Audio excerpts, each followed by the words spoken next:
دیارە و دۆخێک ئێستا لە باشووری کوردستانە دۆخێکی زۆر هەستیار و ترسناکیشە لە یانیشتر لەبەرەوەی کە دەوڵەتی تورکیا بە هیچ شێوێک بڕوای بە ئاشتی نەماوە، بە هیچ شێوێک بڕوای بە پێکەوە ژیانی گەلان نەماوە.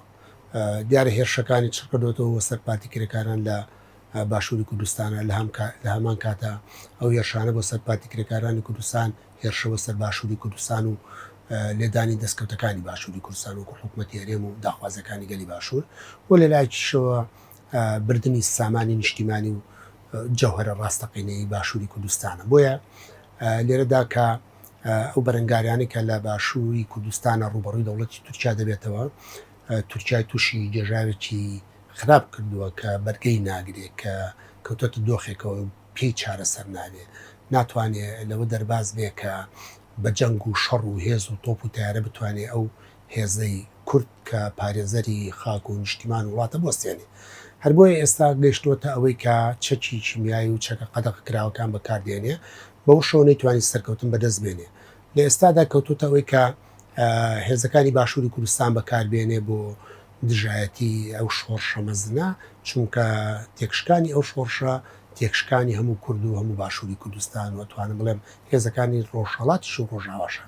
بۆیە لێرەدا ئەگەر بێت و سێرێکی ئەو بەیاننامەی هەپەکە بکەین کە باز لە هۆشداریەکی گەورە دەدا بەوەی کە پارتی دیموکراتی کوردستان کە ئێستا ئەوێ بە سیاسەتێکی پراکتیکی بکەوێتە خزمەت ئەو شەڕەوانی ئەوژەوەیە کە هێزەکانی بجوڵێنێت و بە شێوەیەکی سەربازی شەڕ لەگەڵ ئەو هێزەتا بکە. ئەمە مانای وایە شەڕی کورد بە کووردە، ئەم شەڕە خزمەت بە کەلی کورد ناکات لە چەند ڕوویەکەوە. یەکێک لەو ڕوانە پارچەبوونی کورد و لێکترازانی گەلی کورد و دوورکەوتنەوە و لێکترازانی یەکێتی نەتەوەی و یەکرزی گەلی کووردە کە ئەمە خواستێکی هیچ لایەنێکی ڕاستەقینە کە خزمەتی گەلی کوردکان نییە، تەنها خواستێکی داگیرکەرە خزمەت بە دوژمنانی گەلی کوردەکە. ئەگەر پارتی دیموکراتی کوردستان کەوت بێتە خزمەتە و سیاستەوە کەوتوتە خیانەتەوە. بۆیە دەوڵەتی تورکیا ئەم هێزە بەکارێنێ بۆ هاوکاریکردنی هێزەکانی خۆیەتی لە ئەنجامی ئەو شکستێک لە دوایەکانەی کە لە ئاڤەشین و لە زاب و لە مەتینا بەدەستی دێنێ. هێزەکانی پارتی دیموکرات ئەوەی دەبیندێت و لە بەیاننامەکەی هەپەکەشا دیاری کراوە کە گەمارۆ شێوەیەک لە گەمارۆدان دەردەکەوێت لەوەی کە لە باشووری مەتیناوە هێزەکانی بجوڵێنێ کە ئەمە کارێکی سەرسەخت دەبێ. چەندین جار کە پەکەکە خۆی پاراستۆ لەوەی کە و شەڕەنەکە هەر بە نمونەی ئەوەی کە حەوگری لایەن خستە کەمینەوانێ پارتی دیموکرات لێدان و شەیدیکردن و یەکیان دەرچوولەوانە هەر پەکەرە کەوتە شەڕی کورد بە کوردەوە. ئەم پەیامەی کە پەیامێکی ڕۆحێکی نەتەوەیی ئەخلاقی ئینسانیە کە دژی شەڕی کورد بە کورد وەستاوەتەوە و بە بەردەوامیش پەیامی ئەوە دەدا کە پارتی دیموکراتی کوردستان لەو سیاستە پاشگەز بێتەوە و داخوازی ئەوەش دەکەن لایەنە سیاسیەکانی تریش دژی ئەوە بوەستنەوانی و خاستان لەم کاتەدا کە پارتی دەیەوێت ئەو هێزانە بە شێوەیەکی پراکتیکی بجوڵێنێ و شەڕیان پێ بکات دژی پارتی کرێکارانی کوردستان. بۆیە گرنگە هێزەکانی باشووری کوردستان بکەونە بەدەنگ ئەو بانگوازەوە بچن، بەدەنگ ئەو پەیامەوە بچن کە نهێڵن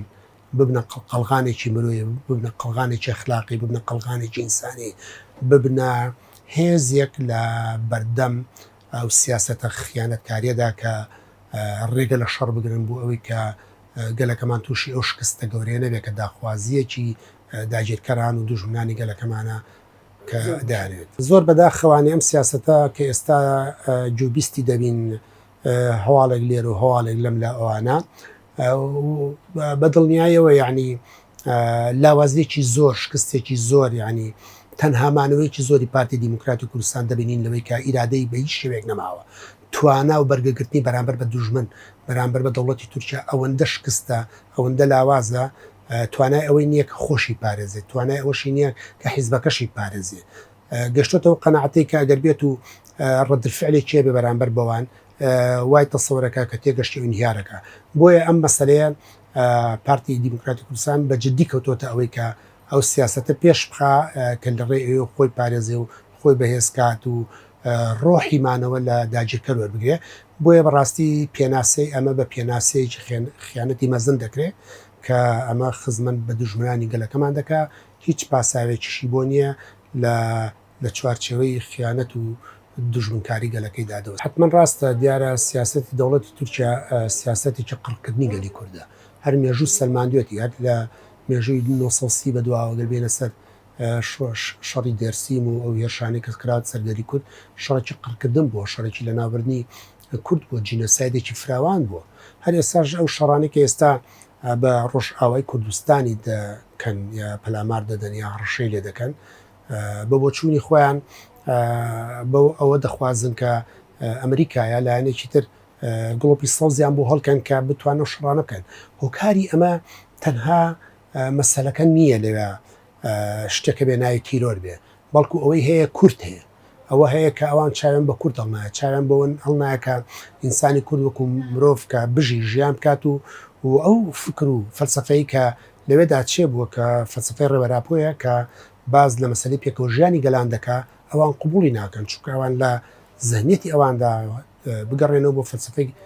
کەمالیست ڕاسیستن، یعنی بڕوایان بە یەکنەتەوە هەیە، بڕوایان بە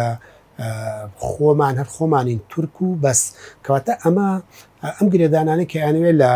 ڕۆژاوی کوردستانیش بە هێرشەکانیان بۆ سەر مەتی ناوزا بوو ئەمانە گرێ بدەن شەڕێکی فراوانی دوژمنکارانەیە دژی هەموو گەلی کورد بۆیان بکرێ سەری هەموو کوردێک لەر شوێنێکتر هەر ئەوەش نییە کە ئێستا لەسەر ڕۆژئاوا و لە باشووری کوردستانە شەڕکەن، بەڵکو ئەوە هێرشەکانیشیان بردوتەنە ئەوروپاوە کە یانوێ دژی سیاسی کوردەکان، دژی چالاکەوانەکان، سەرکوردکردنی دەنگەنا ڕێزەکان دژی دەوڵەتی تورکیا لە ڕێی دەوڵەتانی ئەوروپاوانێ کە نیگەرانی دەدەن، کە قونسوڵەکانیان بان دەکەن، کە سەفیرەکانیان بان دەکەن، شەکوا دەکەن بۆ ئەوەی کە ئەو دەنگەنا ڕێزانە سەرکوتکەن. تەنانەت ئەوەی کە ئێستا دەبیستینکاندان پەرلەمان داوا دەکەن لە سوید کە تەسلیم بێتەوە لەسەر بەرژەوەندەکانی خۆیان، کەواتە هەموو بەرژەوەندەکانی تورکیا بەسراوەتەوە بەنەمانی کوردەوە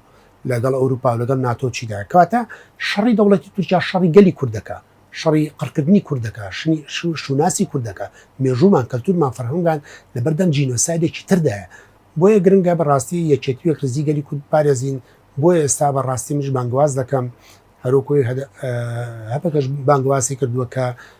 ڕۆشنبیران، ئەکادیمیەکان، مامۆستایانی ئاینی، فەرمانبەران، گەنجان، ژنان،